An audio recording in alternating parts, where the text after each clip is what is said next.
दुनिया भर के साइंसदानों ने कोरोना वायरस के फैलाव के साथ ही इसके इलाज के लिए वैक्सीन तैयार करने की दौड़ का आगाज किया। वैक्सीन तैयार होने के बाद लेबोरेटरीज में इसके टेस्ट किए गए। जानवरों और फिर इंसानों पर किए जाने वाले क्लिनिकल ट्रायल्स के बाद साइंसदान इस नतीजे पर पहुंचे कि ये वैक्सीन इंसानों को लगाई जा सकती है। आज हम इस वीडियो में मुख्तलिफ ममालिक की जानिब से तैयार की गई कोरोना वैक्सीन और उसके असरात पर बात करेंगे। This is Mohammad Arshad and you are watching Arshpedia. सबसे पहले बात करते हैं एस्ट्राजेनेका वैक्सीन की। इस वैक्सीन की पहली खुराक 4 जनवरी 2021 को बरतानिया में दी गई। इसकी जब पहली खुराक दी गई तो ये वैक्सीन 62% मौसर साबित हुई। ताहम जब 1 महीने बाद पूरी खुराक दी गई तो इसकी तासीर बढ़कर 90% हो गई। अब बात करते हैं फाइजर वैक्सीन की। ये बरतानिया से मंजूर शुदा पहली वैक्सीन है जहां हतमी आदाद शुमार से मालूम हुआ है कि इसकी 2 खुराकों के बाद वायरस से 95% तहफ़्फ़ुज़ फराहम होता है और 65 साल से ज़्यादा उम्र के बूढ़ों में ये 94% मौसर साबित हुई है। पहली खुराक 52% तहफ़्फ़ुज़ देती है जबकि दूसरी खुराक जिस्म को तकरीबन मुकम्मल तहफ़्फ़ुज़ देने के लिए 12 दिन बाद दी जाती है।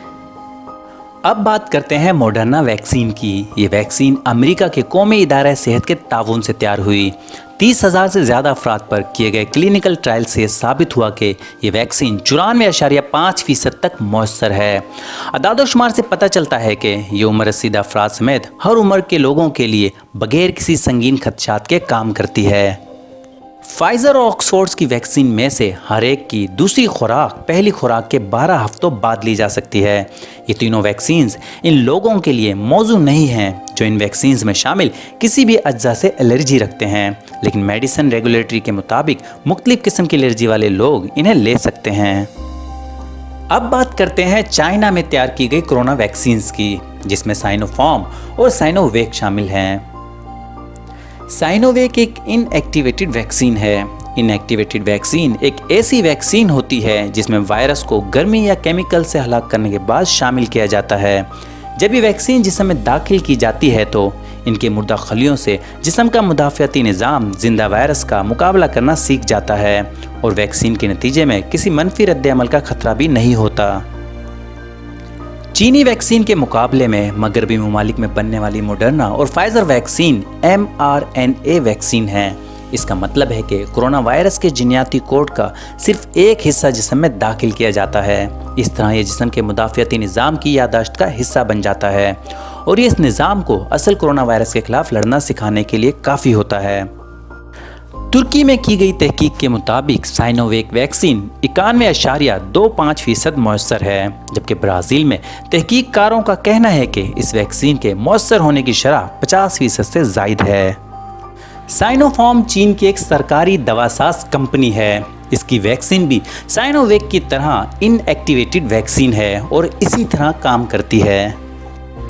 साइनोफार्म वैक्सीन अब तक 79% मौसर साबित हुई है, ताहम ये शरह फाइजर और मॉडर्ना की तैयार करदा वैक्सीन से कहीं कम है।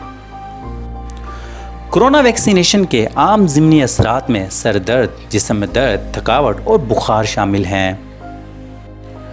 अब तक हम जो जान पाए हैं इसके मुताबिक एलर्जिक रद्द-ए-अमल होना आम नहीं है। आमतौर पर एलर्जिक रद्द-ए-अमल वैक्सीनेशन के बाद चंद मिनट से 1 घंटे में शुरू हो जाते हैं। शदीद एलर्जिक रद्द-ए-अमल के अलामतों में सांस लेने में दुश्वारी, आपके चेहरे या गले पर सूजन, दिल की तेज़ धड़कन, सारे जिस्म पर सुर्ख धब्बे बन जाना, चक्कर आना और कमज़ोरी शामिल हैं। अगर आपको शदीद एलर्जिक रद्द-ए-अमल का सामना है तो फ़ौरन अपने डॉक्टर से रुजू करें। याद रहे कि दोनों खुराकें एक ही वैक्सीन की होना ज़रूरी हैं।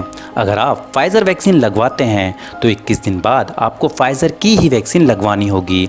अगर आप मॉडर्ना वैक्सीन लगवाते हैं तो 28 दिन के बाद आपको मॉडर्ना की ही वैक्सीन लगवानी होगी। तमाम देखने वालों से गुजारिश है कि अपनी कीमती राय का इज़हार कमेंट सेक्शन में ज़रूर कीजिएगा। चैनल को सब्सक्राइब करना और बेल आइकन पर क्लिक करना मत भूलिएगा।